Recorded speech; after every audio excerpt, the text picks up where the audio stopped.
Amado Carrillo Fuentes, conocido como el Señor de los Cielos, no solo fue uno de los narcotraficantes más poderosos de su tiempo, sino que también lideró el Cártel de Juárez y redefinió el narcotráfico internacional. Aliado con figuras como Pablo Escobar y Joaquín El Chapo Guzmán, Amado dominó rutas y territorios, consolidando su poder con una flota de aviones sin precedentes. Pero detrás de su éxito se tejieron intrigas, traiciones y una muerte envuelta en misterio.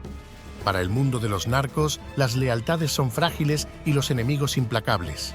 Su historia no solo marcó una era, sino que dejó un legado envuelto en misterio y controversia. Amado Carrillo Fuentes, sobrino del mafioso Ernesto Fonseca Carrillo, uno de los fundadores y líderes del Cártel de Guadalajara y hermano de Angélica, Cipriano, Vicente, Guadalupe, Alberto, Rodolfo y José Cruz. Fue el segundo de los 8 hijos de doña Aurora Fuentes López y don Vicente Carrillo Vega. Nació el 17 de diciembre de 1956 y se crió en la localidad de Guamuchilito, una zona rural ubicada en el municipio de Navolato, en Sinaloa. Sin embargo, otra versión que hasta el momento no ha sido confirmada dice que su nacimiento fue en La Tuna, la cual está ubicada en el municipio de Badiraguato, el mismo pueblo de donde también era Joaquín El Chapo Guzmán. Fueron pocos sus estudios, porque desde la adolescencia, Amado mostró obediencia, lealtad y discreción al cumplir los encargos de su tío Ernesto Fonseca Carrillo, conocido como Don Neto, uno de los fundadores del Cártel de Guadalajara, junto con Miguel Ángel Félix Gallardo en la década de los años 70 y 80. Se enroló con su tío y su hermano Vicente alias El Viceroy, para cuidar sus campos de marihuana y servir como mula para el traslado de dicha droga por un tramo de 200 millas desde Ojinaga, México hasta Texas, la frontera con los Estados Unidos. Eso le permitió desde muy joven lograr una gran independencia. Cuentan que era astuto, despiadado con sus enemigos, mujeriego, que le gustaba el alcohol y la droga, pero al mismo tiempo era generoso con los suyos, su familia y sus 2 pueblos, La Tuna y Guamuchilito, a los que dotó de iglesia, jardín, escuela y otros servicios. El 11 de junio de 1985, en uno de sus viajes hacia la frontera, es detenido por un agente de la policía. Carrillo le muestra una identificación policial que poseía. El agente le pregunta si llevaba armamento, a lo que Carrillo afirma que sí. Para ese momento, este no era buscado por la policía. El agente procede a llevarlo a la comisaría para constatar la legalidad del arma y además le toma las huellas dactilares. Luego realiza una llamada telefónica en donde le confirman que Amado no tiene autorización para portar esa arma. Sin embargo, también le dicen que no puede detenerlo. Así, Carrillo es liberado.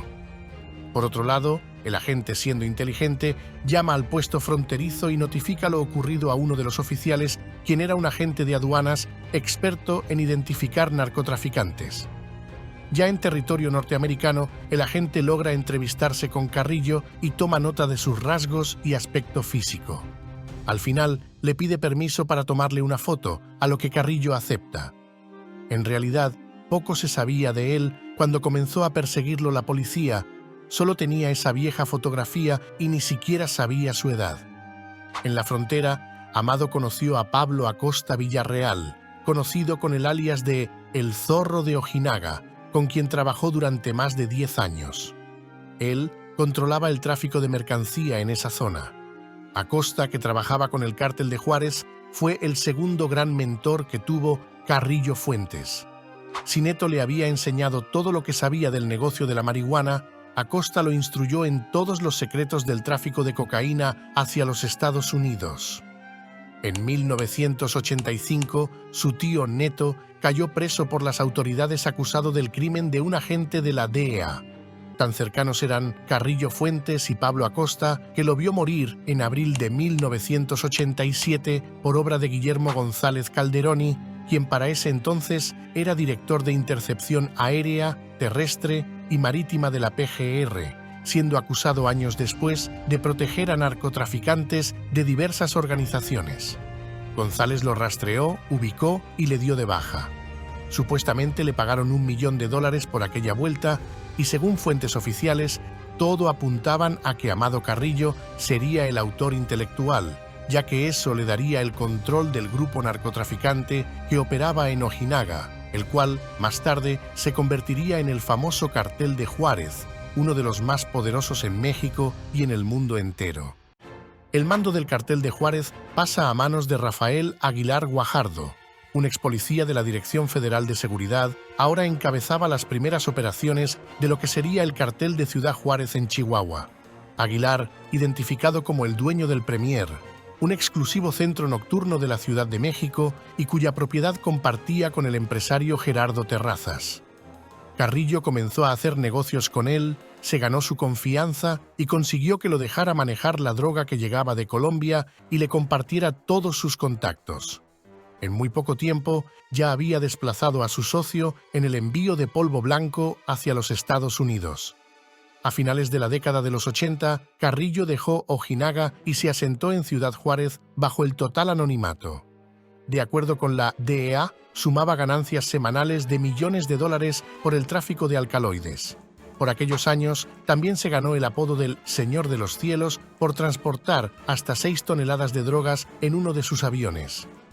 Poseía una flota de por lo menos 20 aeronaves conformadas por Boeing 727 y 737, los cuales cuentan con 2 turbinas y 68 plazas. Estos eran de pasajeros, pero convertidos para el contrabando y utilizado también para transportar grandes cantidades de droga. Su capacidad de carga y alcance lo hacían ideal para vuelos largos y cargamentos pesados. También poseía avionetas más pequeñas como la Cessna y la Piper, que eran utilizadas para vuelos cortos y aterrizajes en pistas clandestinas. El Lockheed Jetstar era un jet ejecutivo que ofrecía velocidad y discreción para el transporte de personas o cargamentos más pequeños. Contaba con un Douglas DC-9. Este avión, también de pasajeros, era una aeronave todoterreno. Fue adaptada para transportar grandes cantidades de droga y su capacidad de carga y alcance lo hacían útil para rutas intercontinentales. Al igual que el McDonnell Douglas DC-1, aunque menos común, este modelo de gran capacidad se empleaba en operaciones que requerían transportar grandes cargamentos. El Fairchild Swearingen Metroliner sí era una aeronave turbohélice de mediano tamaño, pero muy utilizada para vuelos entre pistas clandestinas. Y qué decir del Gulfstream 2 y 3, estos jets ejecutivos de lujo que combinaban velocidad y discreción. A menudo se usaban para transportar a líderes del cártel o cargamentos valiosos. Si bien le decían el Señor de los Cielos, nunca tomó un curso en una academia, aprendió por su cuenta, entre los trabajadores agrícolas hizo su escuela. La zona en la que creció estaba llena de avionetas fertilizadoras que iban y venían todo el día por los sembrados. Pero decir que solo era un piloto es menospreciar sus aptitudes, porque Amado era muy hábil para toda la logística. Además de manejar las avionetas, sabía organizar los envíos. Amado Carrillo era señalado como uno de los narcotraficantes más poderosos del mundo al desbancar a su competencia colombiana, en especial el Cartel de Cali, en los mercados estadounidenses de Chicago, Atlanta, Oklahoma y Seattle. El más satisfecho con él era su socio Aguilar Guajardo, pero no compartió el éxito por mucho tiempo. El 12 de abril de 1993, en un muelle de Cancún, Aguilar Guajardo fue acribillado cuando iba a abordar una lancha. Tal y como sucedió con Acosta Villarreal, se dijo que Amado Carrillo Fuentes había pagado una buena cantidad de dólares por su asesinato. Con la muerte de Aguilar, lo que ya ocurría en el cártel quedó de alguna manera oficializado. Carrillo Fuentes era el líder absoluto del Cártel de Juárez. No hay certeza sobre la fecha de su ascenso, pero hay una cosa que sí está clara, y es que Amado Carrillo Fuentes no fundó el Cártel de Juárez, pero sí o sí lo llevó a un nivel internacional. El gobierno de Estados Unidos estimó en 1994 que el Cartel de Juárez manejaba el 60% de la cocaína colombiana que llegaba a ese país por México, y que esa sola organización introducía 4 veces más cargamentos de droga que todos sus competidores juntos. Le llevó aproximadamente 6 años a Carrillo escalar a la cima del narcotráfico desde Ciudad Juárez. Protegido por policías y militares, custodiado siempre y discreto en sus movimientos y estilo de vida, él lograba pasar inadvertido a diferencia del resto de los capos de la época. Carrillo y Pablo Escobar eran socios en el tráfico de la cocaína, tenían una alianza estratégica eficiente. Escobar producía y le entregaba el polvillo blanco a Carrillo, y éste continuaba con la fase de introducirlo en el principal mercado del mundo y distribuirlo. Para ese momento, Amado Carrillo se encontraba en la cúspide del poder y era conocido como el Rey del Oro Blanco. El Señor de los Cielos se diferenciaba de su homólogo colombiano en su discreción. Aprendió de los errores que cometió en el pasado el poderoso Cartel de Medellín. Además de la dificultad para obtener imágenes de su rostro, se sumaba el terror que producía a los editores de prensa mencionarlo en sus publicaciones, así como los gerentes de información de los canales de televisión. Su tranquilidad terminó el día que atentaron en su contra, en el restaurante Ochoa Valley High, ubicado en la Avenida de los Insurgentes, en el sur de la Ciudad de México, el 24 de noviembre de 1993. Los hermanos Arellano Félix, jefes del cártel de Tijuana, habían puesto precio a su cabeza y enviaron a sus sicarios a eliminarlo. En medio de una cena tranquila, el restaurante se convirtió en un campo de batalla. Varios hombres, fuertemente armados con metralletas, entraron y dispararon más de 100 proyectiles. Disparos que resonaron por todas partes mientras comensales aterrorizados se agachaban buscando refugio. Él escapó vivo gracias a su guardaespaldas personal, Alcides Ramón Magaña, alias El Metro, refugiando a Carrillo junto con su familia bajo una mesa y saliendo todos ilesos del atentado. Un total de 5 personas murieron ese día, incluyendo un policía y 3 de sus guardaespaldas. Fue un atentado directo, una muestra clara de la violencia que estaba alcanzando niveles nunca vistos en México, comenta un experto en narcotráfico. Los Arellano Félix querían eliminar a su principal rival y tomaron la decisión de atacarlo en su propio terreno. Sin embargo, las investigaciones lo pusieron en la mira de las autoridades. Para entonces, Amado Carrillo estaba involucrado en 26 investigaciones en Estados Unidos y en México había 2 órdenes de captura en su contra por delitos contra la salud. A finales de la década de los 80, el sicario y mano derecha de Pablo Escobar, John Jairo Velázquez Vázquez, más conocido con el alias de Popeye, se reunió con el Señor de los Cielos para generar nuevos negocios. Esa alianza entre Pablo y Amado Carrillo se formalizó en 1988. Juntos vendían droga en los Estados Unidos, logrando acaparar casi el 100% del consumo de cocaína de aquel país. Carrillo Fuentes, El Chapo y Escobar se habían vuelto imparables. Juntos sobornaban a quienes se entrometieran y a los que no aceptaban por las buenas lo terminaban haciendo por las malas. Amado Carrillo Fuentes y Pablo Escobar mantuvieron una relación de colaboración en sus inicios, pero también hubo momentos de conflicto. Durante la década de los 80 y principios de los 90, Amado colaboró con el Cártel de Medellín para transportar cocaína hacia Estados Unidos.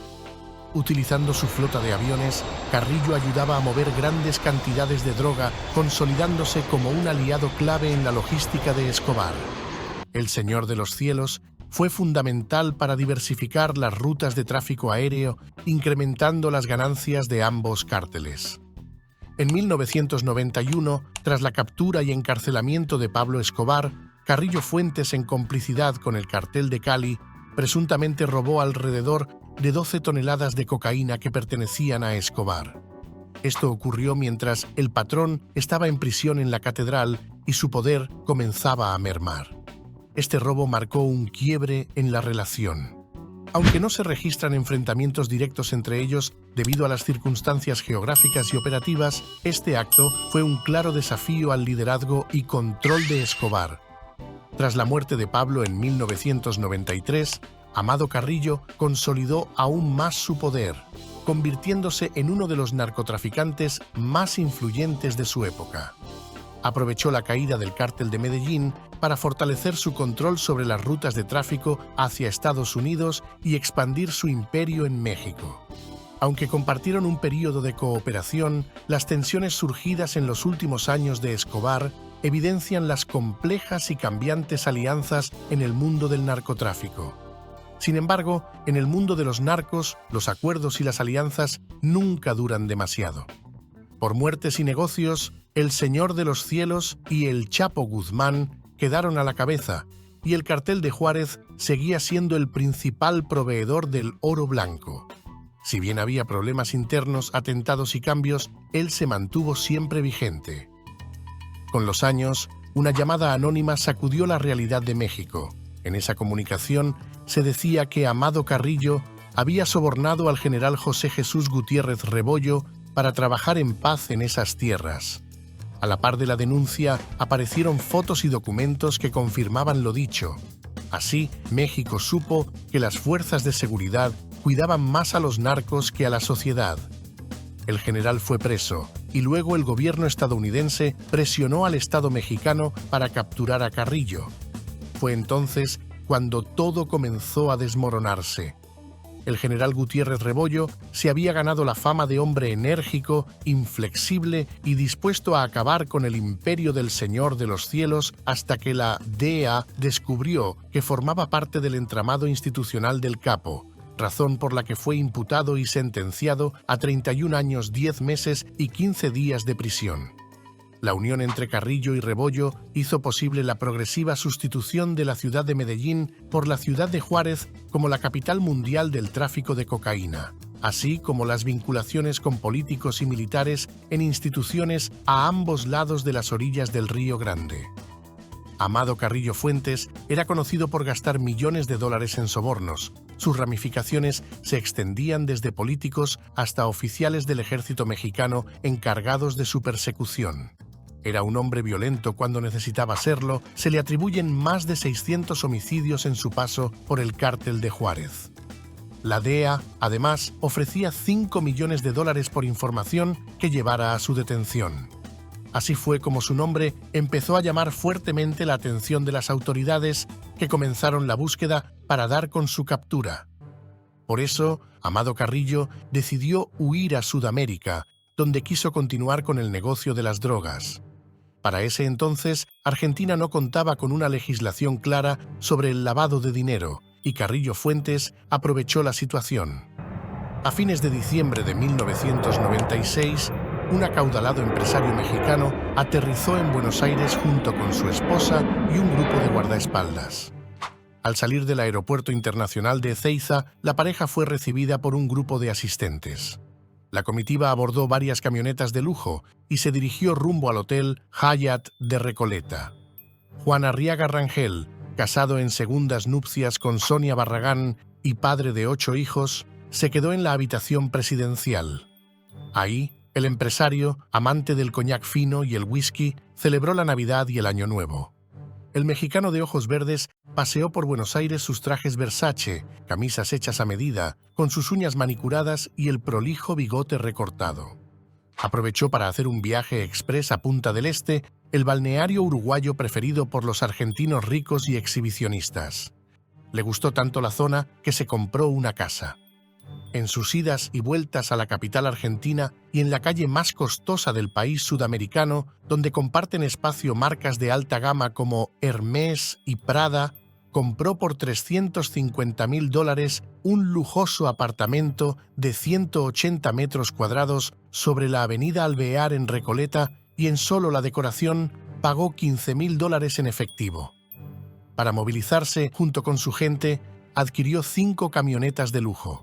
A sus 40 años, el empresario, que no pasaba desapercibido con su 1,85 m de estatura y su séquito permanente, también negoció la compra de varios campos, entre ellos el Arbolito de 2.000 hectáreas en Mar Chiquita, y por $2 millones, una estancia de 100 hectáreas al pie de la Sierra de los Difuntos, en el partido de General Pueyrredón, en Sierra de los Padres, llamado Rincón Grande, la cual era propiedad de la familia del corredor de autos Juan Manuel Bordeu. Allí guardaba un león embalsamado y había construido una capilla con un Cristo tamaño natural. En Mar del Plata se hizo acreedor del clásico Hotel Turbillón. Cabe destacar que todas esas operaciones las hizo a través de testaferros. Su plan era radicarse en la ciudad de Mar del Plata. Por eso compró un hermoso y enorme chalet en el barrio de Los Troncos, uno de los más exclusivos de la ciudad, e incluso había matriculado a sus hijos en un prestigioso colegio de la ciudad. El 3 de marzo de 1997, Arriaga Rangel salió de Buenos Aires rumbo a Mendoza, una provincia vitivinícola por excelencia. Varios días después, cruzó hacia Santiago de Chile, en donde permaneció hasta el 6 de junio. Estuvo entretenido en la compra de 18 vehículos blindados, entre ellos un BMW y un Porsche, 4 casas, 4 departamentos, un local y una oficina en la capital chilena, más una finca en las afueras de Santiago. Ya con sus múltiples y nuevos bienes adquiridos, el millonario dejó a su familia mexicana y se fue a visitar a su familia cubana. Era bígamo, así que desde Chile partió hacia La Habana para visitar a La Quemada, una mujer con la que se había casado un año antes en la isla y con quien tenía una hija. Desde allí voló hacia la costa del Caribe mexicano y finalmente llegó al Distrito Federal. De inmediato comenzó los preparativos para someterse a una cirugía plástica que pensaba le permitiría refugiarse con mayor tranquilidad en Sudamérica. Cambiar su identidad y su residencia había sido el verdadero y principal objetivo de su largo viaje, porque este hombre no era Juan Arriaga Rangel ni trabajaba como empresario. Su verdadero nombre era Amado Carrillo Fuentes, el famoso Señor de los Cielos, el líder del cartel de Juárez, quien ya había sido declarado por la DEA y el FBI como el narcotraficante más poderoso de América Latina. La justicia descubrió que allí lavó 21 millones de dólares de la época. El dinero provenía de sus actividades ilícitas de tráfico en Chicago, donde había desplazado a los hermanos Rodríguez Orejuela, líderes del cártel de Cali.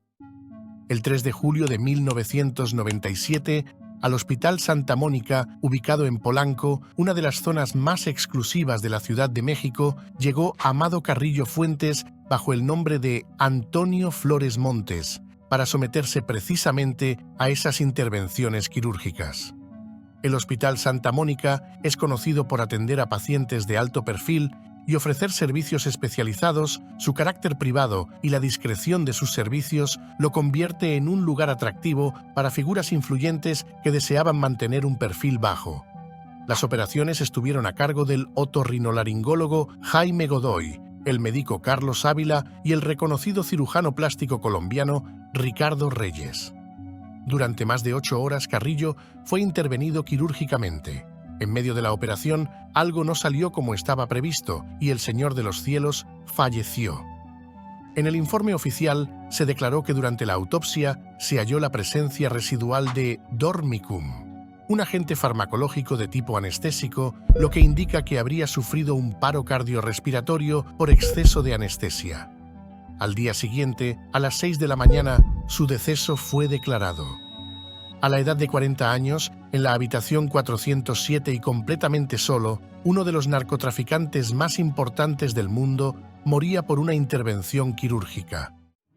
El 5 de julio de 1997, su cuerpo fue trasladado a la funeraria García López. En la capital mexicana, dicha funeraria se encargaría de llevarlo a Culiacán y después a Badiraguato. Según su certificado de defunción, Antonio Flores Montes falleció a los 42 años y era originario de la ciudad de Zacatecas. También, según el acta, dejó 28 hijos reconocidos y un gran número de mujeres viudas. Esa misma tarde, la PGR informó en un comunicado que desde el 4 de julio por la noche recibió informes de que el Señor de los Cielos había fallecido y la información fue avalada por la DEA, aún sin ver el cadáver. Sin embargo, de ese día se desprendió algunas hipótesis. Decían que la operación había sido un completo éxito y hubo testigos que afirmaron ver saliendo vivo del quirófano a Carrillo. Otra de las versiones es que se cree que la muerte de Amado Carrillo no fue un accidente, sino que estuvo planeada por integrantes de otro cártel. Y la policía tiene fundadas sospechas de que pudo ser un asesinato. Y la versión oficial dice que murió por una mala praxis que generó en el paciente un paro cardiorrespiratorio. Una semana después, su cuerpo fue mostrado públicamente en el ataúd. De su rostro sobresalía el negro bigote que despertó mucha suspicacia. Si le intervinieron el rostro, tuvieron que afeitarlo para la cirugía, aseguraba la prensa. Surgieron las suposiciones sobre un doble. Era una de las estrategias de Carrillo Fuentes para evadir a las autoridades y a sus rivales. Coincidió en esos días la desaparición de José Luis Rodríguez, el Chiquilín, un comandante de la Policía Judicial del Distrito, a quien la prensa le adjudicó un sospechoso parecido con Amado Carrillo. Además, nada se sabía del comandante desde varios días antes de la muerte del capo. Mientras los restos del capo estaban en poder de las autoridades, socios y empleados de Carrillo fueron llamados a reconocer el cuerpo. Según ellos, había dos características inconfundibles en el narco. Primero, un lunar oscuro en la espalda con mucho vello, y segundo, una notoria cicatriz en uno de sus glúteos.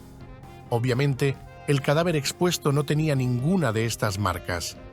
Después de la autopsia realizada por las autoridades mexicanas, el cuerpo de Carrillo fue entregado a su familia para ser sepultado. Sin embargo, hay varias versiones sobre los detalles de su muerte y sepultura. Antes que se diera a conocer la muerte del afamado líder del narco, la familia Carrillo había trasladado en secreto el cadáver de la Ciudad de México a una funeraria en su ciudad natal de Sinaloa, aparentemente en espera de dar al multimillonario jefe de la droga un entierro discreto. Sin embargo, cuando Aurora Fuentes, la madre de Amado Carrillo, identificó el cadáver desnudo de su hijo, numerosos policías armados con subametralladoras llegaron a la funeraria San Martín y secuestraron el cadáver que estaba dentro de un ataúd metálico gris. Agentes vestidos de civil, fuertemente armados, cerraron el aeropuerto de la ciudad de Culiacán cuando el cadáver fue trasladado bajo la oscuridad de la noche de regreso a la Ciudad de México. Agencias de noticias narran la crónica de lo ocurrido con el cadáver del Señor de los Cielos. Sentada en una silla estilo Luis XV en su lujosa hacienda, doña Aurora, como se le conoce a la madre de Carrillo en los alrededores de esta comunidad agrícola, se lamentaba por lo que consideró un imperdonable ultraje. Ellos nos trataron terriblemente mal, nos golpearon y nos amenazaron con matarnos, dijo antes del amanecer la madre del narcotraficante a un grupo de reporteros. Lo quiero aquí en mi casa, queremos darle sepultura. Entiendo, supongo, que si estuviera vivo se lo llevaran, pero un cuerpo sin vida, ¿para qué lo quieren? Aurora insistió en que el cadáver pertenecía a su hijo y asimismo señaló que agentes de la policía que secuestraron bruscamente el cadáver le dijeron que ella tendrá que viajar a la Ciudad de México a 1000 kilómetros de distancia para entregárselo. La Procuraduría General de México indicó que todavía esperaba los resultados de los exámenes del cuerpo, aunque señaló que las pruebas iniciales dieron indicios de que era Carrillo. En noviembre de 1997, 4 meses después de la muerte de Carrillo, hallaron 3 tambos con un cadáver cada uno dentro, a orillas de una carretera que une la Ciudad de México con Acapulco, conocida como la Autopista del Sol, cerca de Iguala. Aunque estaban tapados, un olor nauseabundo se despedía de ellos, perceptible a varios metros. Cuando los lograron sacar, el forense declaró que mostraban claros signos de haber sido violentamente lastimados. Más tarde, se enterarían de que se trataba de los cadáveres de los 3 médicos que habían tenido contacto directo con Carrillo Fuentes. Las sospechas las avivó 2 años después, en 1999, el periodista José Alfredo Andrade Bojórquez, en su libro Desde Navolato vengo, biografía de Amado Carrillo Fuentes, en el que describía las desapariciones de quienes habían sugerido que Amado Carrillo Fuentes no estaba muerto. El autor también desapareció en noviembre de ese mismo año. Tras su muerte, Candelaria Leiva, una de sus viudas, pidió a su hijo Vicente que luchara por la fortuna de su padre. Vicente Carrillo Leiva recuperó propiedades y dinero oculto en cajas de seguridad, logrando reunir alrededor de $7 millones. Durante sus casi 20 años como narcotraficante, el Señor de los Cielos llegó a acumular una fortuna aproximada de $25 millones.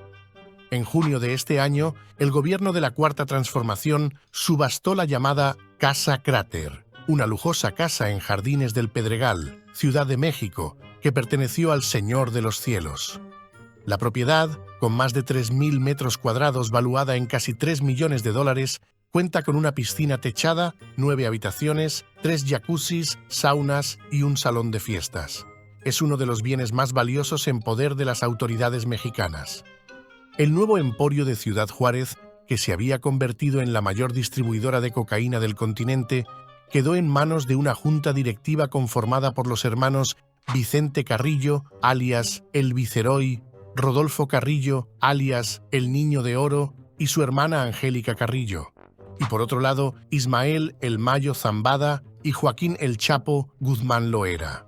Su hermano Rodolfo fue asesinado en 1997 en Cinépolis de Culiacán, Sinaloa. Y a José Cruz, el más joven, lo desaparecieron el 9 de octubre de 2014, cuando fue detenido por elementos de la Policía Federal en Torreón, Coahuila, junto con su chofer y escolta, Jesús Dimas Contreras. En la pequeña comunidad de Guamuchilito, municipio de Navolato, Sinaloa, había una finca de 24.000 metros cuadrados, de la que se levantaban pinos y palmeras y donde corrían cabras, borregos y avestruces. Allí vivió hasta su muerte en 2014 doña Aurora Fuentes López, madre de Amado Carrillo Fuentes. Dicen que la llamaban mi niña y que sus hijos Amado y Vicente construyeron para ella ese rancho que dejaba atrás los años de pobreza de los hermanos Carrillo Fuentes. En la finca solo quedaron las hermanas y el recuerdo de una de las más poderosas familias del narco en México. Al igual que otros narcos famosos, Amado Carrillo cuenta con apariciones directas e indirectas en distintas series de televisión. En el año 2010, Caracol Televisión lanza la segunda temporada de su serie El Cartel de los Sapos, la cual cuenta la historia del Cártel de Cali. El papel de Amado Carrillo es protagonizado por el actor mexicano Esteban Franco, siendo su nombre en la serie Juan B. Guillén, alias El Piloto.